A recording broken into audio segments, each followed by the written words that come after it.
서울광역방송센터입니다. 총선을 50일 앞두고 정치권이 어느 때보다 시끄럽습니다. 여의도 초대석, 오늘은 박지원 전 국정원장과 함께 정치권 이슈 이야기해보겠습니다. 어서 오십시오. 네, 안녕하세요.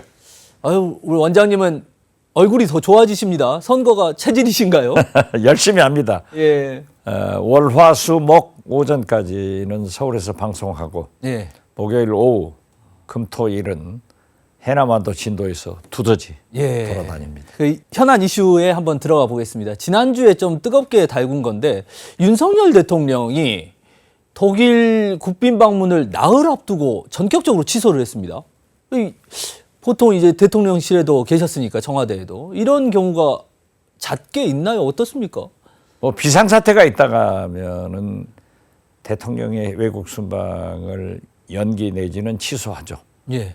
그렇지만은 이것은 엑스포 유치 때 119대 29 외교 참사에 의거 대한민국 최대의 외교 참사입니다. 외국 순방보다 민생이 안보가 더 중요하다. 예. 이걸 그대로 받아들이는 국민이 어디 있어요? 외국 순방보다 영부인 보호가 김건희 여사 보호가 더 중요하다 해가지고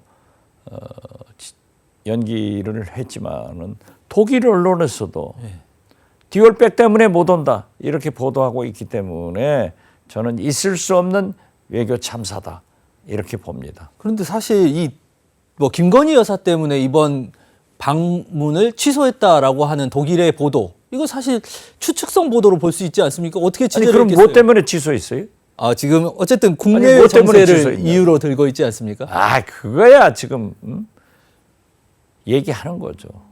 그것은 그러시면 안 됩니다. 아니 그러면 이재명 대표 부인은 2년간 탈탈 털어가지고 카드 10만 원 썼는지 안 썼는지 모르지만 그걸 기소하잖아요.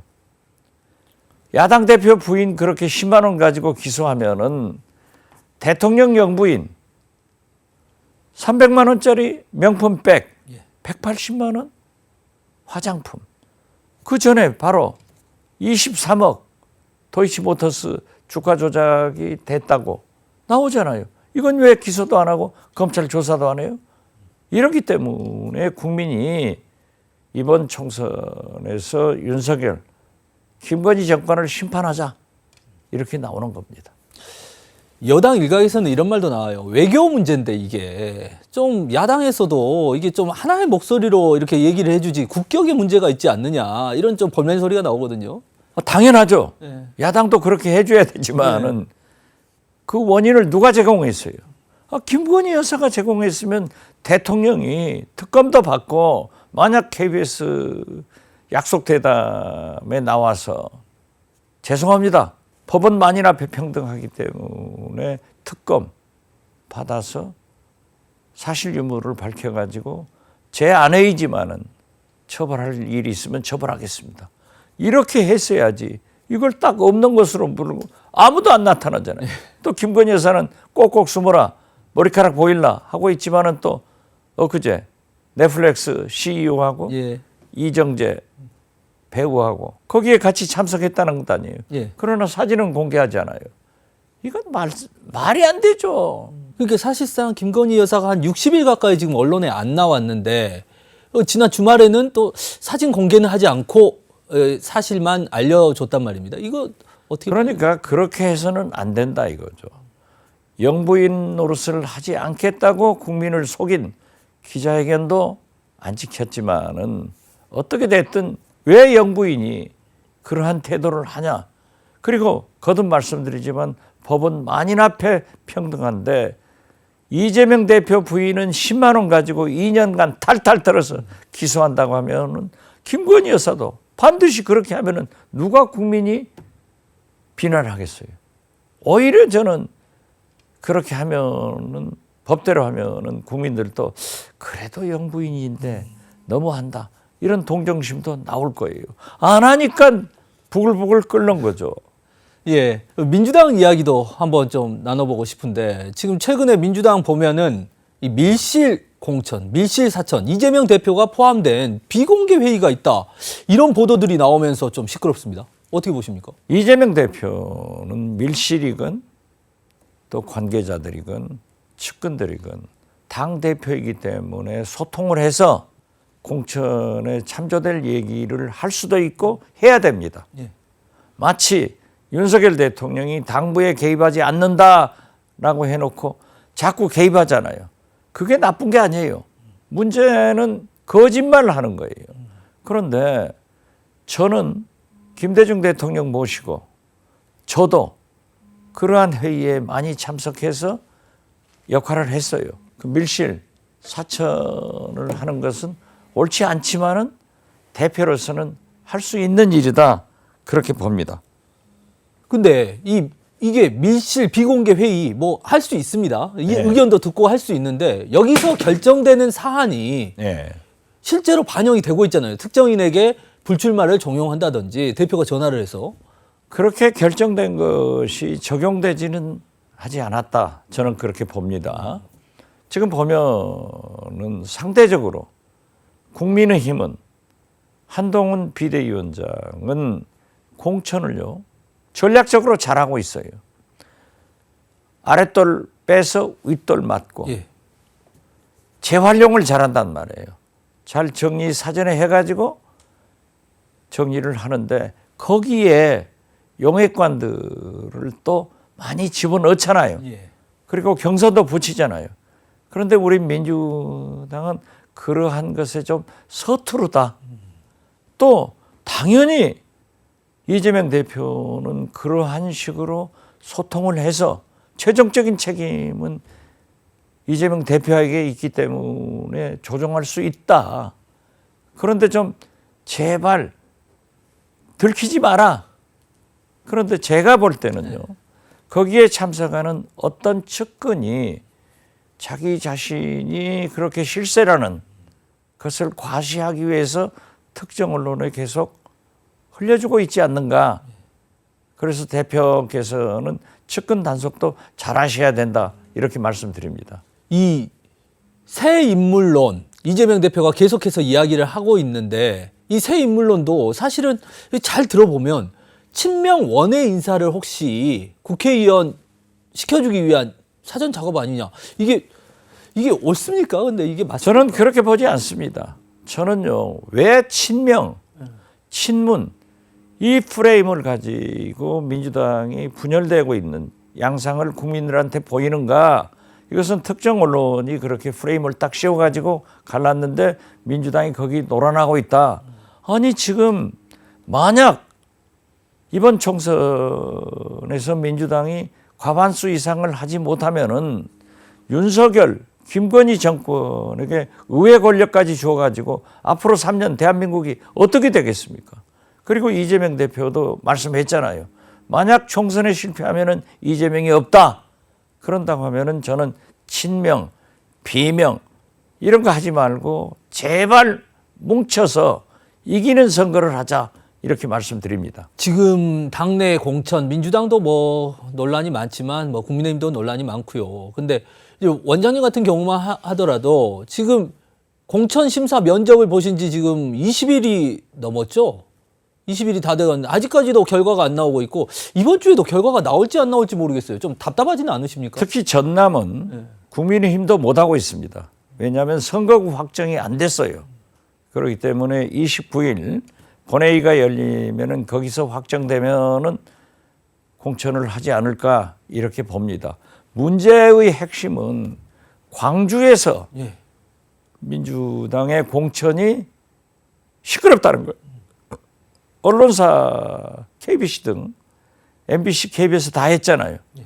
여기에서 여론조사에 많은 지지를 받고 있는 사람을 빼버리거나 경선에 안 붙인다고 하면은 문제가 되지 않지 않습니까? 그래서 그러한 것들이 광주 일부에서 나오고 있는 것은 민주당 공천에서 잘못하고 있다. 저는 그렇게 지적합니다. 거기에 더해서 광주 같은 경우는 선거구 획정과는 좀 무관하잖아요. 그렇죠. 그런데 아직 안 나온 것도 많아요. 특히나 아니, 최근에 무슨 전략공천 이야기도 솔솔 흘러 들어가고 있고요. 아니 그러니까 지금 국민의힘도 다 하는 게 아니에요. 그러니까 윗돌 빼서 아랫돌 막아버리고 또 재활용 중진들을 해서 이리저리 넣고 이걸 잘한단 말이에요. 예. 그러면서 윤석열 직계 용액관들도 많이 넣잖아요. 이번에도 보면은 주진우, 뭐 이승만 예. 이런 사람들 딱 전략 공천하고 경선에도 많이 들어갔어요. 이것을 지적은 하지 못하고 우리 민주당이 더 잘못하고 있으니까 언론에서 부각되고 있는데 제발 민주당도 그러한 전략적으로 잘할 수 있어야 된다.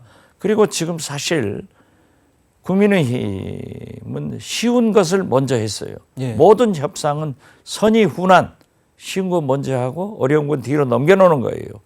그런데 우리는 훈한 선의에 어려운 것을 먼저 하고 하기 때문에 좀 시끄럽지만은 결국 저는 지금 현재 국민의힘에서 공천받은 거물 현역 의원들도 김건희 디올백, 도이치모터스의 주가 조작 이런 얘기가 나오면은 선거 때이기 때문에 많이 나올 거예요. 안 할 수가 없어요. 그러면은 윤석열, 김건희 대통령도 상당히 곤경에 빠질 확률이 높아진다. 그러나 우리 민주당은 지금 현재 어려움을 겪고 있지만은 잘하면은 저는 살아날 수 있다. 그렇게 봅니다. 민주당 공천과 관련해서도 또 한 가지 더 여쭤보고 싶은 게 있는데 특히 86 운동권이라든지 친문, 전 정권 인사라든지 이렇게 뭐 임종석 전 실장 뭐 이런 분들은 공천을 하기 싫다 이런 느낌도 받을 만큼 이렇게 지도부가 잘 안 움직이고 있는데 그거에 대해서는 어떻게 보십니까? 그것은 국민의힘 프레임에 우리 민주당이 놀아나는 겁니다. 어. 운동권이 왜 잘못입니까? 그분들이 아니었으면 민주화가 5.18 우리 노동계가 어떤 상태였어요? 이분들의 공을 인정해야 됩니다. 그분들이 해줬기 때문에 한동훈 장관은 편하게 고시공부해서 검사 지금까지 해먹은 거예요. 그래서 저는 감사를 해야지 청산의 대상은 아니다. 또 설사 그러한 운동권들이 잘못했다고 하면은 당에서 공천을 거르고 국민이 결정할 문제가 돼야지 독재 정권에 검찰 정권에 해먹은 사람들이 청산하자 하는 것은 자격이 없는 일이고 그것은 역사를 부인하는 일이다. 그렇게 생각합니다. 네. 이제 그리고 또, 네. 정당이라고 하는 것은 선거를 이기기 위해서 하는 거예요. 그런다고 하면은 임종석 이길 수 있는 그러한 후보를 인위적으로 하지 마라. 하려면은 윗돌 막아서 아랫돌 막듯 그렇게 잘 정리를 해야지. 이제 와서 한다는 것은 좀 문제가 있다. 저는 그렇게 봐요. 예, 민주당에 대해서도 좀 쓴소리를 해주셨는데 이제 또 빅텐트 이후의 신당도 한번 좀 살펴볼 필요가 있는데요. 이낙연, 이준석 공동대표로 출범을 한 개혁신당. 무슨 합당 열흘 만에 분당 이야기까지 나옵니다. 거기는 소리가 날 수밖에 없어요. 만약 이준석 대표가 유승민 전 대표와 함께 가서 영남 중도 신당을 만들었다고 하면은 저는 4, 50석 가리라고 봤어요. 그런데 갈 사람은 함께 안 가고 이낙연 대표하고 함께 간다고 하는 것은 이건 처음부터 틀린 조합이에요. 안 되는 조합이에요. 그래서 어제 소리가 계속 나길래 오늘 이낙연 대표가 져줄 것이다, 질 것이다 했더니 굴복했더라고요. 그래서 저는 아무리 이낙연 대표가 굴복하더라도 이준석 신당이고 이것은 안 맞는 조합이기 때문에 실패한다. 저는 그렇게 봅니다. 그럼에도 불구하고 지금 현재 민주당이라든지 뭐 국민의힘이라든지 공천 문제도 많고 뭐 대통령실에 대한 논란, 이재명 대표의 사법 리스크 이런 것에 지친 유권자들이 그래도 개혁신당 한번 그래도 여야에 이렇게 결합한 개혁신당 한번 지지해 볼까 이런 어떤 표심은 작동을 안 할까요? 지금 해남한도 진도에서도 개혁신당 지지한다고 하면 저도 국회의원 하려고 그쪽으로 갈까? 이런 생각할 거예요. 하나도 없어요. 호남에서 개혁신당을 지지하는 세력이 없어요.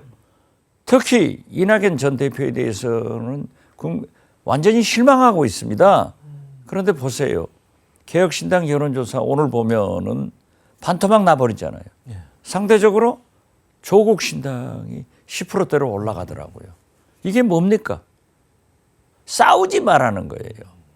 그런데 개혁신당은 만약 이준석, 유승민 조합으로 이준석 당대표, 유승민 대통령 후보로 갔으면 싸우지 않고 잘 될 거예요. 안 돼요.